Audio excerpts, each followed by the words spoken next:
So ever since the UFC moved streaming rights to Paramount, a lot of my friends have also started tuning into UFC fights from time to time.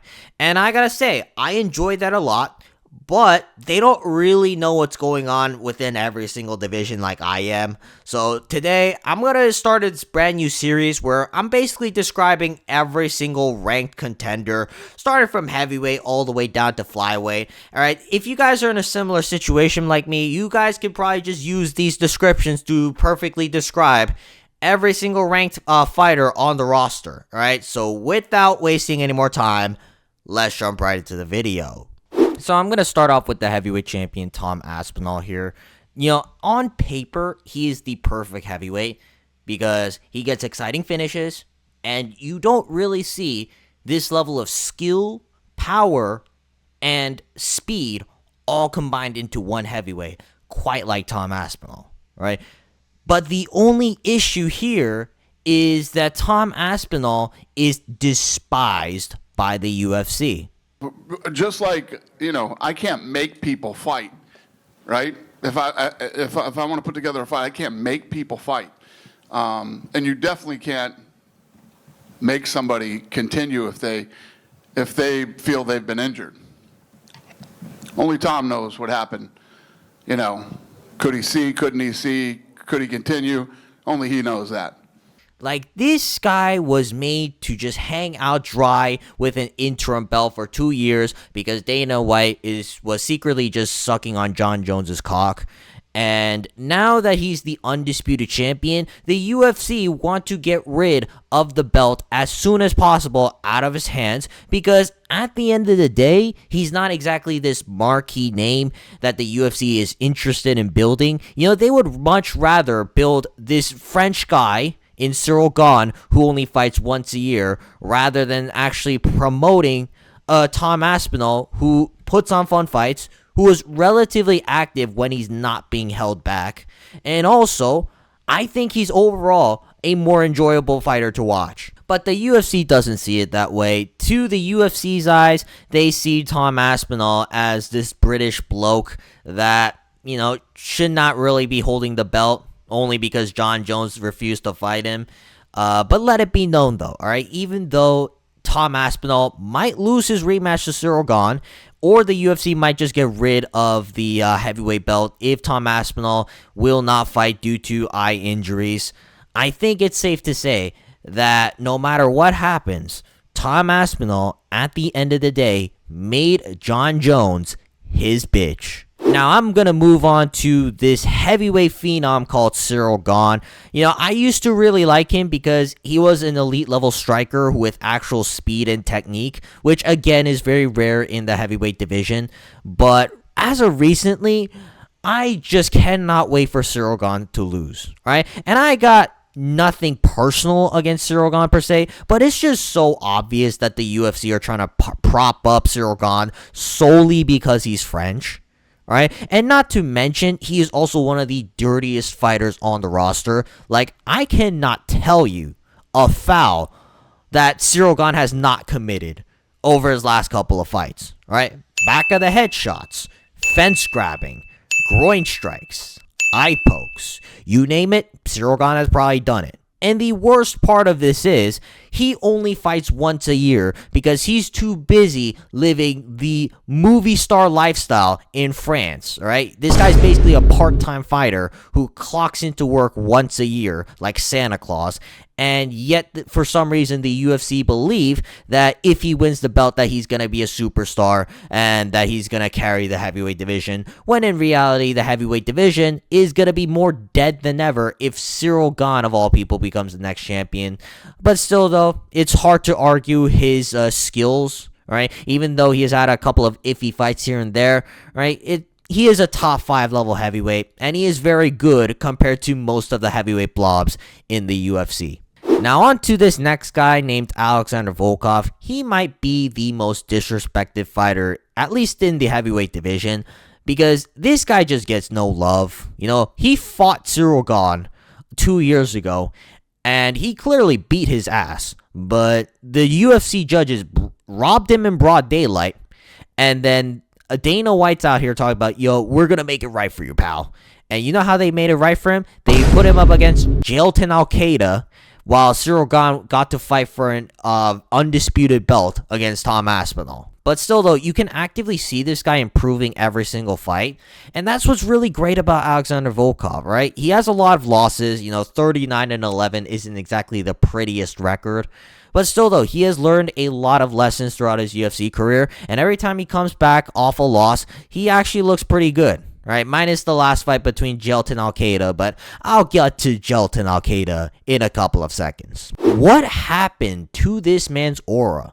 It wasn't that long ago when everybody was calling him the boogeyman of the heavyweight division, but after the Tom Aspinall fight, the guy is basically a shell of himself. Even when he wins, I don't feel the same aura that he once exuded whenever he flatlined heavyweights, all right? It just does not feel the same to me, and I don't know whether or not we're ever going to see the old Sergei Pavlovich, all right? But he is still a good heavyweight. He is coming off a win against Waldo Cortes Acosta, and Waldo Cortes Acosta is a top 5 ranked heavyweight because he's on an active killing spree, just knocking out every single fat dude in the heavyweight division, all right? But still, Sergei Pavlovich, I don't think he's going to be the same over the next couple of years, but he is still an elite level heavyweight, and he's a tough foul for any single top 5 contender in the heavyweight division right now. Now, for someone with a very basic skill set, it's actually really impressive how Curtis Blaydes was able to maintain a top 5 ranking spot for a very long time. Because the only things this guy does okay at is boxing and wrestling. All right, everything else kind of doesn't exist. But still, those Curtis Blaydes is a very good heavyweight, considering that we have guys like Derrick Lewis in the rankings. Although I don't think he's going to get to the belt, he is the guy to beat if you want to call yourself a top 5 heavyweight in the UFC. Now, when I first watched Salsa Boy over here, I did not think he was going to be a top 5 heavyweight. It wasn't that long ago when I watched him go to a split decision with 44-year-old Ante Delija and emoting as if he is something like hot shit. Because let's be honest here, Ante Delija was fighting for a paycheck considering he was 10 years removed from his prime. That being said, though, Waldo Cortes Acosta has really improved over the last couple of years. Because this guy, again, he has been going on a killing spree, knocking out every single fat blob that he can lay his eyes on. And he's very active, right? So do not be surprised if he fights for a belt right after Ciryl Gane. Do I think he's going to be a champion? No. Do I think he beats Tom Aspinall or Ciryl Gane? Probably not. But either way, though, Waldo Cortes Acosta, he's really improved, and considering how little expectations most of us had for him, I think it's safe to say that he's exceeded those expectations, and he's a pretty good heavyweight, all right, even though he looks like a fat blob. Now, you're telling me that the UFC watched this man fail 4 separate PED tests and thought that this guy was the answer to saving the UFC heavyweight division. It wasn't that long ago when Rizvan Kuniev was in the Dana White's Contender Series filming My 600-Pound Life, and now all of a sudden he's lost like 400 of those pounds. That being said, though, he's not all that, right? I watched Rizvan Kuniev fight, and I gotta say, he is one of the most boring motherfuckers I've ever seen, right? Whether it be against Curtis Blaydes or Jailton Almeida, Rizvan Kuniev somehow finds a way to stink up a fight because he just blobs on top of the other heavyweights and barely throws anything with actual intent. I wouldn't be shocked if he loses to any of the fucking tubby fat men like Derrick Lewis, because he just does not do anything. He just defends well, and that's it. That's literally what I can call. Like, at this point, he's a heavy bag who can also, defend wrestling from time to time. You are the number 7 ranked heavyweight on the roster. Good for you, man. All right? You've been beaten by every single top heavyweight on the roster right now. But regardless, though, you have somehow managed to find a way to keep your number 7 ranking spot over the last 3 years. I've never seen Serghei Spivac move up or down the number 7 spot. And I don't think he's going to move up or down for another couple of years, right? Because Serghei Spivac, although he looks like a fat blob, he's got some grappling in him. All right, he's got some very tricky grappling to deal with, and if you're not prepared to get ragdolled around, I think Serghei Spivac is a tough out for most guys. Jailton Almeida, what do I not hate about you? Because I hate the way you fight. I hate the way you point down to the ground like you're Max Holloway and then proceed to not throw anything. I hate the fact that you blob on top of people and then expect to win a UFC fight. I hate the fact that when you take people down, you stare into their eyes rather than actually trying to deal ground and pound. Like, what is there to like about Jailton Almeida? Alright? Because this guy, on paper, looks like a lizard freak who would knock out any person on the heavyweight roster. But when you actually watch him fight, it is the most boring shit you'll ever see. Like, I actually have more fun working at the bakery that I used to work at than watching Jailton Almeida fight. And that says a lot. So the fact that Jailton Almeida is the number 8 heavyweight on the roster is simply a disgrace. I can't tell whether you're good or not, because on the one hand, knocking out Marcin Tybura in the first round is really impressive. But on the other hand, losing to Waldo, Cortes, Acosta isn't the best look, especially when it's by the first round. I don't know. I need to see you fight Serghei Spivac and then reevaluate my stance on you, because I really can't tell whether you're good or not. Right? Your PFL days are also kind of a hit or miss.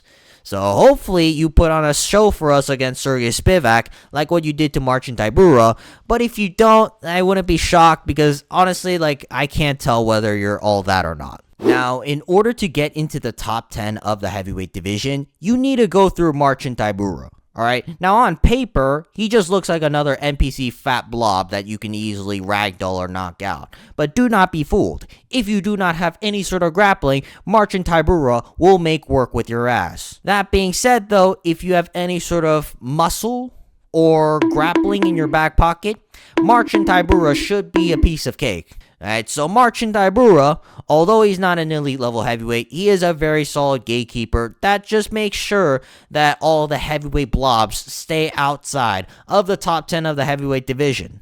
Man, what happened to Derrick Lewis, man? This guy used to be so entertaining to watch. I had a lot of fun watching Derrick Lewis knock out Brazilian taxi drivers. But at this point, I don't even know Derrick Lewis can knock out Brazilian taxi drivers, because he has not looked the best over the last couple of years. Alright, granted, he is now, 41 years old, and he is getting a lot older now, but I just don't know how much longer Derrick Lewis can really fight. That being said, though, he is Donald Trump's favorite fighter, so maybe he fights on the White House one more time. Will he continue to fight even after that? Probably not, but yeah, Derrick Lewis, he was fun at one point when he was just fluking knockouts left and right, but at this point the magic is gone, and I don't think Derrick Lewis is really going to stay in the rankings all that much longer. The fact that you are a top 15 heavyweight is simply a disgrace to this division, right? Because you could not finish Taco Bell Tai Tuivasa. Keep in mind, Taco Bell Tai Tuivasa was coming off a 5-fight losing streak, and he hasn't fought in over a year. So the fact that Tallison Texeira took this guy to a competitive decision, I just don't think that's a good look for Texeira, right? Because Texeira was looked at as a freak of a specimen, 6 feet 7 inches tall, and he actually had some decent striking technique, but he has not been able to really put it together against anybody that's not named Justin Tafa. So although Tallison Texeira has a lot of expectations, he is still young, so maybe he can fulfill those expectations of becoming like a, kind of a blob killer. I just don't see what's good about Tallison Texeira. He couldn't even submit Tai Tuivasa. The fact that you couldn't submit Tai Tuivasa on the ground is simply a disgrace, and the fact that you are in the top 15, I just don't think it's a very good sign for the heavyweight division moving forward. On paper, Shamil Gaziev is the number 13 ranked heavyweight in the division, but in our hearts, we all know that Shamil the Blob Gaziev is the GOAT, right? Because no other fighter on the UFC roster can gas out via cardiac arrest and quit on the stool quite like Shamil Gaziev can. Alright, now jokes aside though, he is actually getting a little bit better, and his physique is also getting a little bit better. Can you believe that Shamil the Blob Gaziev was a lot fatter than what he looks like right now? Right? It's hard to believe that if you are someone who just tuned in to a UFC fight in 2026. All right, that being said, though, Shamil Gaziev, he is fun when he's fighting unranked blobs, but whenever he's fighting ranked level opposition or someone who actually knows how to throw a punch, Shamil Gaziev, he's not going to look the best, and he's most likely going to get slimed out in the first or second round by anybody who actually has a solid 1-2 and solid boxing fundamentals on top of that. You know, this guy is practically the wild card of the division because on the one hand, he has leg locks, and typically heavyweights do not defend leg locks all that well. But on the other hand, though, he's doing that to complete blobs that are at bottom of the barrel. So I can't tell you whether or not Valter Walker is really good. You know, that being said, though, he is consistently winning via first round leg lock. So if he's fighting another heavyweight blob, it's practically a lock in your parlays. So overall, my assessment on him, he needs to fight someone who's actually half decent. He is fighting Marcin Tybura in a couple of weeks. That will answer us a lot of questions as to whether or not Valter Walker actually belongs in the rankings. Because if you can't beat Marcin Tybura at this point, it's hard to justify your ranking spot in the current heavyweight division. Yeah, this guy is basically just a Tom Aspinall, but with none of the athleticism and none of the talent. All right, but still, though, you know, if you give him a heavyweight blob, he will probably finish them. But if you give him someone that's a little bit tricky, like a Marcin Tybura, he's not going to fare all that well. All right. And even though I could argue that he beat Marcin Tybura, I feel like he's hit his ceiling at this point. Now, he is fighting Mario Pinto in a couple of weeks. All right, let's see how that goes. I'm going to most likely pick Mario Pinto to beat Mick Parkin because although he's solid for a heavyweight blob, at the end of the day, he's still a heavyweight blob. He is basically Tom Aspinall's protege, the only difference being that he has none of the athleticism that Tom Aspinall actually carries. Alright, that's going to be it for this video. If you guys want to see more videos like this, please make sure to like and subscribe so we can monetize the channel. But otherwise, leave any comments down below for video suggestions you have for me. And outside of that, I will see you guys next time. Peace.